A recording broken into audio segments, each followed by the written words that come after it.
Hey guys, Namaskara. I'm Nishan and this is my channel, No Parking.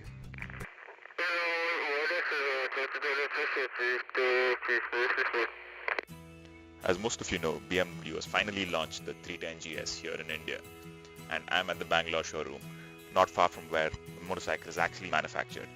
Let's go check it out.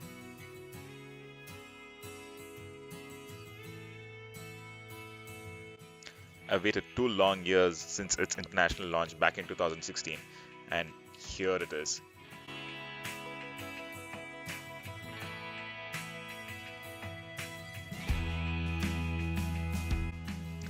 Is it a pretty motorcycle? Without doubt it is. BMW, being super confident about its reliability, is offering 3 years unlimited kilometers warranty. Is this made in India bike any good for India's budding adventure motorcycle market? Let's find out. The 310 GS is powered by a single-cylinder 313cc engine with some unique design properties. This gives room for a longer swing arm without increasing the wheelbase, which in turn improves the stability and handling. Wondering why all engines don't have this design?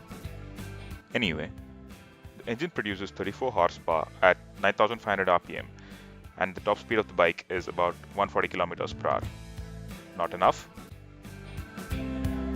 Anyone who's ridden a big adventure bike would agree, or secretly agree, that the ADV motorcycles are getting too big, too powerful, too complex, and too heavy for any rider with average riding skills to simply travel, explore, and enjoy. After all, isn't that the sole purpose of riding? This bike is meant for more than those occasional Sunday rides. It will take you around the world, and you can even do your groceries on the way back. Nonetheless, there are a few deficiencies. Firstly, the 310 GS has halogen headlights in 2018, when BMW is known for their exceptional LED lighting on their big edges.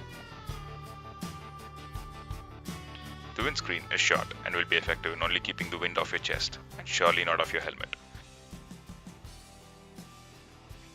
The clutch and brake levers are very basic, not adjustable. I did expect better from BMW. Wheels are cast aluminium. Spoke wheels are not even an optional accessory. Disappointing for those who want to push the bike off-road.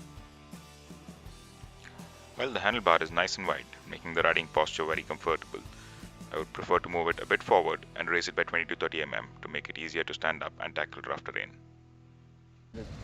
And I think the handlebar should be a little more in front. The fuel tank capacity is just 11 liters, although the plastics around it make it look like and feel massive. The clutch surely needs some getting used to. The 310 GS is happier when you're more aggressive on the throttle. Quite embarrassing, but I stalled the bike twice during the test ride. At idle, the exhaust note reminds you it's a puny 310cc. It sounds better when the engine builds speed.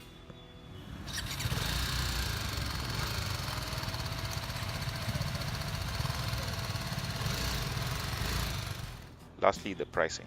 Costing about 4.5 lakhs on road in Bangalore, it's anything but easy to afford. It's important to remember, brands like BMW don't push a bike into the market and let customers test it. They spend tons of money on research, development, and testing before you and I can ride them.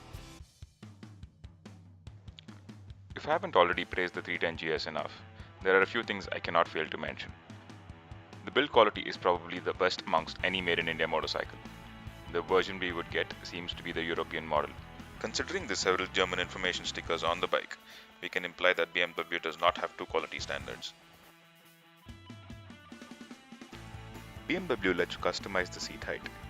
The test ride bike, which is a standard 835 mm, was a bit too tall for my friend who's 5'3". The 820 mm option would be ideal for her. There is also an 850 comfort option. The meter console is fully digital, as anyone would expect. It may not be a color iPad which plays videos, but it will give you all the information you need. Having turn-button navigation on the dash would have been nicer.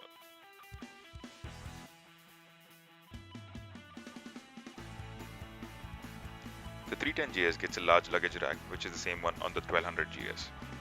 It can take BMW standard top cases or a standard size Buffalo if that's your thing. There are no mounts or side cases though.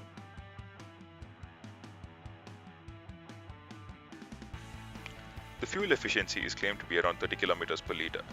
If true, will make the bike pocket friendly for long rides. and this increases the tank range too. The bike comes fitted with Metzeler Torrens dual-purpose tires. The 17-inch rear and the 19-inch front give a great ground clearance of 220 mm.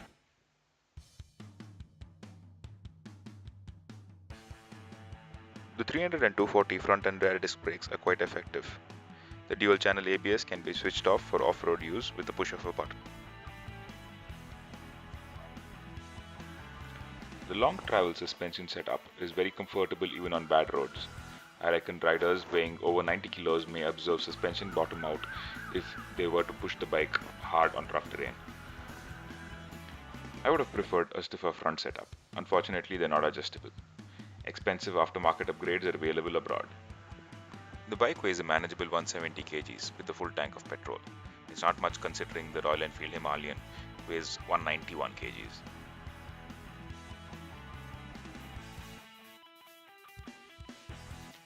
At an additional cost, you can get roadside assistance, which means help will be sent to you in case of a breakdown in any corner of the country.